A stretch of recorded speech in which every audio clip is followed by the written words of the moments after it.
because you search for it in holes, black holes, wet holes, underground holes for the light that vampires look for. And you will have it. You will dress it up in ceremony, circumcision for the boy, consummation for the girl.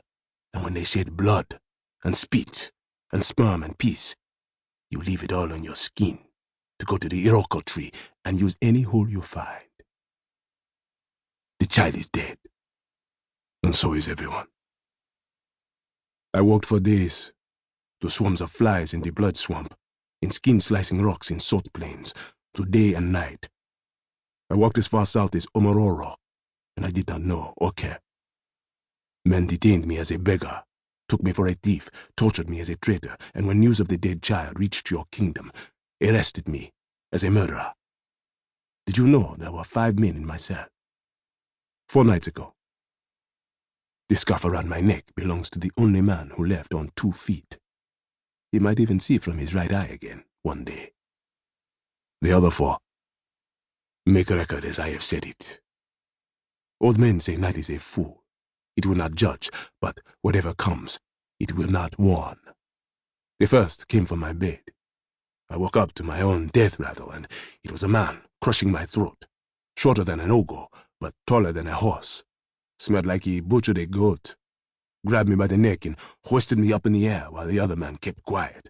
I tried to pull his fingers, but a devil was in his grip. Kicking his chest was kicking stone. He held me up as if admiring a precious jewel. I kneed him in the jaw so hard, his teeth sliced his tongue. He dropped me, and I charged for his balls like a bull. He fell. I grabbed his knife, razor sharp, and cut his throat. The second grabbed for my arms, but I was naked and slippery. The knife, my knife, I rammed it between his ribs and heard his heart pop. The third man danced with his feet and fists like a night fly, whistling like a mosquito. Made a fist I did, then stuck 2 fingers out like rabbit ears, jabbed his left eye in the quick and pulled the whole thing out. He screamed. Watching him bawl on the floor, searching for his eye, I forgot the other 2 men, the fat one behind me. He swung. I ducked. He tripped. He fell. I jumped. I grabbed a rock that was my pillow and bashed his head until his face smelled fleshy. The last man was a boy. He cried. He was too shaken to beg for his life. I told him to be a man in his next life, for he is less than a worm in this one, and flung the knife right into his neck. His blood hit the floor before his knees. I let the half-blind man leave because we need stories in order to live, don't we, priest? Inquisitor? I don't know what to call you. But these are not your men. Good. Then you have no death song to sing to their widows. You have come for a story, and I am moved to talk, so the gods have smiled on both of us. There was a merchant in the Purple City who said he lost his wife. She went missing with 5 gold rings, 10 and 2 pairs of earrings, 20 and 2 bracelets, and 10 and 9 anklets. It is said you have a nose for finding what would rather stay lost, he said. I was near 20 in years, and long banished from my father's house. The man thought I was some kind of hound, but I said, yes, it has been said that I have a nose. He threw me his wife's undergarment. Her trail was so faint it was almost dead.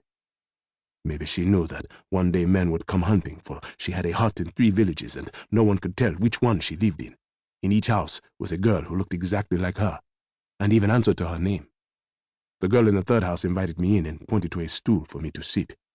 She asked if I was thirsty and reached for a jug of Masuku beer before I said yes.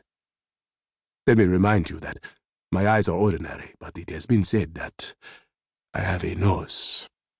So, when she brought over the mug of beer, I had already smelled the poison she put in it. A wife's poison called cobra spit that loses taste once you mix it with water.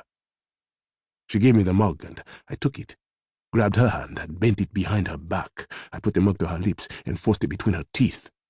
Her tears ran down, and I took away the mug. She took me to her mistress, who lived in a hut by the river. My husband beat me so hard that my child fell out, the mistress said. I have 5 gold rings, 10 and 2 pairs of earrings, 20 and 2 bracelets, and 10 and 9 anklets, which I will give